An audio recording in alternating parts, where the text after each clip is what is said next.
My name is Hidon Gracie. My brother Henner. In 1993, our father created the Ultimate Fighting Championship to showcase the effectiveness of Gracie Jiu-Jitsu to the world. And now that every professional fighter has added Jiu-Jitsu to their arsenal, we're breaking down precisely how they're using it so you can add it to yours. Some things that they didn't see, I want to show you right now. Last night's UFC, let's talk about it. The first honorable mention, I guess, Kyle Noke. Nice choke from the back. Let's show how he got there. He ended up in the mount from a takedown. And against Chris Camozzi, he ended up in the mount. He had nice hooks from the mount. He put good hip pressure, very nice control. He eventually loosened up a little bit. He sat up to throw some punches. And Chris went for an elbow escape right here, started to push this. Kyle Noke realized that. He grabbed this wrist, and some of you may have not seen it, but he went for a triangle from the mount. He wanted to shoot this. The problem was, Chris was too smart for that. So Chris's hand made a connection to his head, and as he went for it, he shoved it right off. But Kyle flowed with it. Look, he flowed. Okay, went to the side mount. Chris came up for a single leg get up right here. Come on up.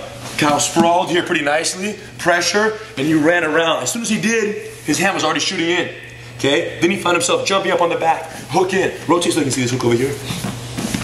And once he had one hand in right here, you couldn't really see it from the camera angle, but this foot, because he couldn't get in close just a little, he hooked outside here, boom. And he started straightening this out until it opened up, kicked his leg out. Once he tried to get out, he came in, boom, and flattened him out. Shot the choke here.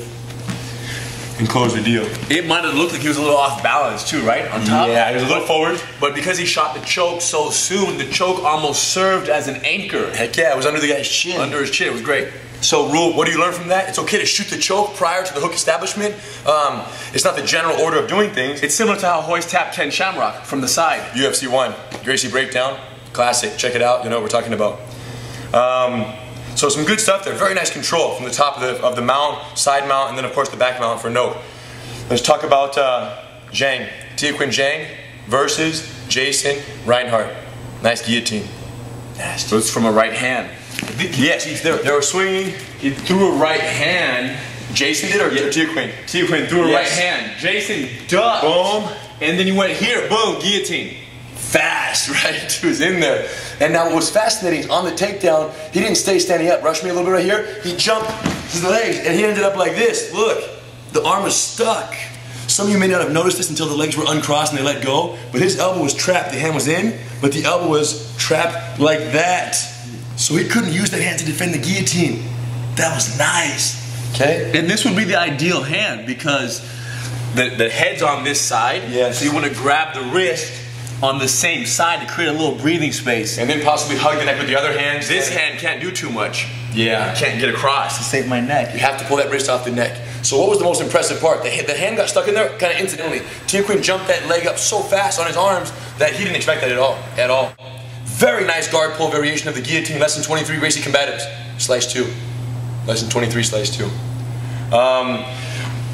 Now, what could Jason have done to avoid the guillotine? Of course, the jump was so fast. So there's nothing. But generally speaking, for our friends out there, it was half jump and half takedown. So yeah, he almost imagined he was going to take him down and possibly ground and pound. And a lot of times the guillotine, your head slips out very easily. Yes. Fighters get a little spoiled because it's sweaty sometimes, and in training you always lose the head. But because the arm was caught, yeah, his arm was caught. And man, what was so amazing was that most times when someone shoots in on you, what's the first thing you do? You sprawl, you fight for underhooks, you try to basically neutralize the takedown.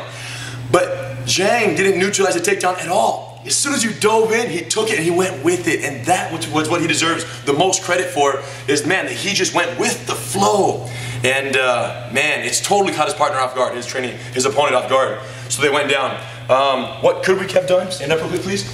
Generally speaking, on the guillotine defense, if you ever shoot in and your neck gets wrapped, it was this side here, right? So boom, if your neck gets wrapped, you can't insist on the takedown right here unless you get his legs out of the way. You have to make sure you get around. And if you keep pulling, you're in danger. As soon as you feel them start to pull guard, what we gotta do is we gotta make sure to jump past the legs. Rotate one more time to the other side. If ever you get caught in a guillotine standing and you feel they're gonna start pulling guard, and you feel that happening, from here, look at my hands. I'm gonna make sure I shuck this leg this way, this hand on the outside, so that I can hold Hidon's knee in, and I have to make sure that my leg at least gets around the outside there, and he does not jump this up. So we go around, boom, and we end up on the side. Okay. On the side mount, preferably, even possibly half guard. Which is not easy to do if you're taking the person down. I'm not saying he could have done this. When you take someone down, you're expecting to fall 100% inside the guard. Correct, 100%. And the fact that Zhang didn't even resist the takedown was very devastatingly amazing. And it probably wasn't his first guillotine. Oh, for sure. BJ Penn, Jon Fitch, what do you think? Talk about that back mount, right? BJ was there.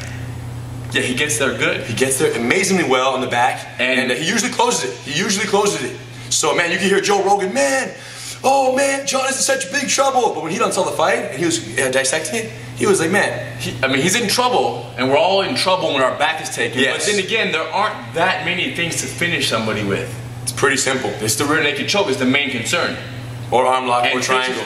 But still, I'm talking about the main concern. 10-4. Okay. And Fitch is very smart. He's always holding the wrist. He has his hands always inside hand positioning. So explore that a little bit. So what Fitch did so amazing is as soon as he got his back taken, it was this arm over. It doesn't even matter. This hand here, grab this wrist and come inside, and he came inside with there. Right. So Fitch realized that the top hand was the dangerous hand. So he would constantly have the wrist arms under the arm. Yeah. Choke here. So he would be here. BJ might go for his triangle, which is good control, good, very nice, very hard to get out of. But he has this and he's controlling here, and BJ couldn't finish no matter what with his hand. Eventually, during the scramble, BJ got his hand around his neck, got it fully, but Fitch grabbed both hands on the arm, pulled it down, and then he got back inside normal. So it was pretty close, but Fitch reached for that glove, ripped on it, and got out. Now, during all this scramble, what did we notice? A lot of times Fitch was here, and BJ would cross his feet around the guy's stomach for a little while. Now, even I cross my feet sometimes around the body, just temporarily, but then the goal is to get back to the hooks, either a triple threat, work your angle, pressure the hip, start setting up for an arm lock. So BJ has a very dynamic back attack. But what we noticed is that both occasions that BJ lost the back mount to Fitch, his feet were crossed in front of the abdomen here. Why does that make sense? Because, go ahead, bro. When your feet are crossed, it's a circle. It's like it's like a hula hoop around his waist. It's a circle. Go, lean on me, bro. Lean on me. Yes, and just from here, pull this arm over your head. Do it now. Bridge on me and just turn right there. Look, look, look. Which he did so incredibly well against BJ. So not only did he escape the back mount, but he escaped into the guard, which gave him points in the judge's mind because now he's on top of the fight punching. There's no doubt it would have been more difficult to turn if he had the hooks individually on each thigh. Yes. Absolutely, 100%. But still, it doesn't matter. Sometimes we get tired. Sometimes you just kind of cross for a second in the between. But understand, when your jiu-jitsu coach in your community is telling you, don't cross your feet from the back, they're doing it for two reasons. Number one, to avoid the foot lock right here, where you can get your foot broken. Number two, now the problem is BJ can't get caught in that foot lock probably because he's so flexible and because he crosses his feet high. He doesn't cross them inside the legs low, he crosses them up by your belly button, so therefore try to trap my foot with your foot. It's not even reaching right there, you know what I'm saying? So he felt safely tucked up here. But Fitch had the hands, he was holding the wrist behind his head, and once he cleared it over his head, he would just spin inside the legs. Yeah, talk about that remount attempt also, right? Remember that one? He doesn't catch me in the rear naked choke. With no gi on, Henner's not catching me.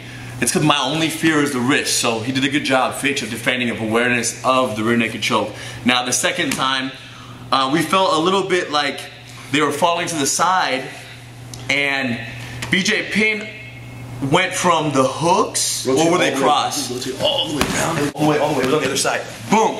So we're here. Remember how he had that hand behind the wrist? Grab my wrist up above your head like that. Or how was it? Grab it the other way, turn your hand the other way? Like this, yes. So it was like this, and BJ was holding on his feet crossed right here. BJ felt Fitch's hips start to turn a little bit, freeze. And then BJ thought about going for the remount technique, which would have looked like this. Boom, boom, boom. You'll see him for one split second start to feign in that direction of the remount. I had to rewind it 3 times to even see that that's what he wanted. But what was so amazing was that when he loosened up his back mount control to think about that, because he knew he was losing the choke, Fitch got up so nice the bridge and turned the guard. Incredible timing on the defense and the turning into the guard. The thing is, as soon as Fitch starts to escape, he himself realized that he could be mounted. Yes. So for sure. It's a race. That's incredible. That's incredible. He knows. Say that again one more time. As Fitch is falling off to the side, he already knows right now is the time he's going to want to mount me. He's going to want to mount me. So he's telling himself he wants to mount. So as soon as he felt BJ's legs begin to act to go to the mount, he turned first. So what is the key from the back mount concept? Now BJ Penn's hands were not locked together. They weren't favorable, yeah. So if you have your hands locked, hold your wrist tight. See, now my ability to turn is more difficult. Because while I train, yeah, the remount technique, Gracie Combatives lesson number 4, slice number 2. The remount technique is easier to do when your hands are locked, because when you jeopardize the lower body control, there's something else working. Yeah, you're clamped and you're still controlled. But if this arm is getting pushed over your head and you move your leg, who's holding him? Who's holding this guy during the spin? Yeah, my hips and my shoulders have the freedom to turn. Yes. Right. So control one while you move the other. So, yeah, and then I slipped away. You know, BJ did good, you know, good back mount. Those were some serious threats there. But man, Fitch's endurance, persistence, and his heart in the 3rd round was second to none. So it went in his direction. Fun night of fights overall, good jiu-jitsu matches, good movement, and hopefully you took something of great value. Maybe just 1 or 2 details. 1 or 2 details that you can take to the mat and incorporate. What if they don't have their own mat or gym that they already train at? What should they be doing? If they live in Ireland, they can come see me in Ireland. He on Gracie Tour Ireland seminar. Wow. I'll be in Chicago in April. If you guys are in Chicago, come check me out. Or go to Gracie University. GracieUniversity.com, you guys. There are some of you out there who are watching us right now and saying, man, yeah, there's Gracie University, I don't know. Can you actually learn from watching? You can probably learn better from watching than from explain yourself. Being in the lesson. You could probably learn better from watching on a computer than in a group class. Explain yourself. Why do you learn better on Gracie University? One, it's a linear program. You're learning everything in So order. we feed you what you need it when you need it. Right, rather than learning all the techniques at random. Good observation. What else? You can always rewind it and see it again. How many of you train at a BJJ school, you watch the move one time from your professor, you get on the mat and you don't remember any details or half of the details, and you don't want to ask the professor to teach the whole move again? What do? You don't say anything, you do half the technique, and you live with it. Okay, Gracie University, rewind as much as you want. What else? And many other reasons, go find out for yourself. Dang, Gracie University, lessons 1, 2, and 3 are free, and once you fall in love with those first 3 lessons, trap and roll, Americana, all the sick variations, and positional control from the mount. Positional control. I guarantee you'll learn some sick details. Once you fall in love, guess where you're gonna go? To the certified training center near you. And you're gonna say, yo, I got the first 3 lessons, now I'm ready to rock and roll. And you can learn at the school, and then go home and practice what you saw, view it at home, go back to school the next day, view it at home. Same exact curriculum at certified training centers as Gracie University. Dang. You guys have fun, and one day please come visit us here at headquarters. We'd love to get to know you. Keep it real.